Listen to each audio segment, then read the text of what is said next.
এক বোন প্রশ্ন করেছে, হুজুর আমি আমার স্বামীর সাথে দীর্ঘ ২২টি বছর ধরে সংসার করছি, বাট এই ২২টি বছর ধরে সংসার করার পরেও আমার হাজব্যান্ড আমার সাথে কখনো ভালো ব্যবহার করে না। আমাকে অলওয়েজ সে গালিগালাজ করে, আমার সাথে সে সবসময় খারাপ ব্যবহার করে।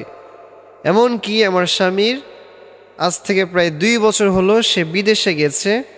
আমার স্বামী সেখান থেকে আমার সাথে বিভিন্ন খারাপ ব্যবহার করে, সে সবসময় আমাকে গালিগালাজ করে। তার এই গালিগালাজের কারণে, তার এই খারাপ মন্তব্যের কারণে, তার এই খারাপ ব্যবহারের কারণে আমি মরে যেতে চাই, আমি সুসাইড করতে চাই। তো আমি সেই বোনকে বলবো, প্রিয় বোন, এই জীবনটা কোনো মানুষের দেওয়া জীবন নয়। এই জীবন আমাদেরকে একমাত্র আমাদের রব, আমাদের প্রভু দান করেছে। এজন্যে কোনো জিনিসের সমাধান মৃত্যু হতে পারে না। মনে রাখবেন, যদি আপনি দুনিয়ার কোনো অশান্তির কারণে এই দুনিয়াতে সুসাইড করেন, আত্মহত্যা করেন, তাহলে মনে রাখবেন যে এই আত্মহত্যাটাই হচ্ছে আপনার জীবনের সবচাইতে বড় ভুল। কারণ এই দুনিয়ায় আপনি যে পরিমাণ যন্ত্রণা পাচ্ছিলেন, যে পরিমাণ কষ্ট সহ্য করতে না পেরে এই আত্মহত্যা করেছেন, আপনার মৃত্যুর পরে আল্লাহ তাআলা আপনার ওই আত্মহত্যার মাধ্যমটাকে আপনার শাস্তি হিসাবে আল্লাহ তাআলা উল্লেখ করে দিবেন। ফর এক্সাম্পল, যদি কেউ দুনিয়ার সামান্য ভুলের কারণে, যদি কেউ এই দুনিয়ার সামান্য যন্ত্রণার কারণে আত্মহত্যা করে, ফাঁসি টাঙায়, তার গলার ভিতরে ফাঁসি দিয়ে সে আত্মহত্যা করে, তাহলে ওই ব্যক্তির জন্য শাস্তি হচ্ছে যে সে মৃত্যুর পরে সারাটা জীবন ধরে সে বারবার বারবার তার গলার ভিতরে সে ফাঁস টেনে সে বারবার আত্মহত্যা করবে।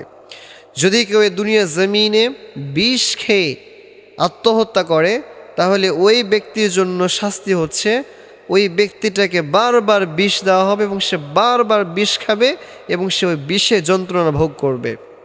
এই জন্য প্রিয় বোন, আপনাকে আমি বলতে চাই, যদি আপনি সুসাইড করতে চান তাহলে আপনার দুইটা ক্ষতি। নাম্বার 1, যে ওই দুনিয়াতেও আপনার সুখ মিলবে না। আপনি যে সুসাইড করবেন, এই সুসাইডের কারণেই আল্লাহ তাআলা আপনার ওই জীবনটাকেও জাহান্নামী একটা জীবন বানিয়ে দিবে।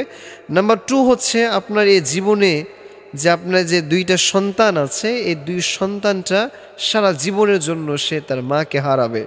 এজন্য আমার প্রিয় বোন, খবরদার, পরিস্থিতি যতই ভয়ানক হোক না কেন, কখনো নিজের জীবনকে শেষ করে দেওয়ার মতো জঘন্যতম ডিসিশন নেবেন না। কারণ এই জীবন হচ্ছে একমাত্র আল্লাহ তাআলার দান। আল্লাহ তাআলা জীবন দান করেন, আল্লাহ তাআলা মরণ দান করেন, আল্লাহ তাআলা মানুষকে বাঁচান, আল্লাহ তাআলা মানুষকে মারেন, আল্লাহ তাআলা যা মন চায় সেটাই করেন। এই জন্যে জীবন দান করেছে আল্লাহ, আবার মরণ দান করবেন আল্লাহ। এজন্যে কখনো কোনোভাবে যেন আমরা আমাদের নিজেদের ভিতরে সুসাইড করার প্রবণতা না নিয়ে আসি, এটার যেন কোনো সময় ফিকির, কোনো সময় কল্পনা না নিয়ে আসি। আল্লাহ তাআলা প্রত্যেকটা ভাই বোনকে এই সুসাইড করা এবং দুনিয়ার যন্ত্রণা থেকে মুক্তি লাভের ব্যবস্থা করে দেন। পড়া আমিন।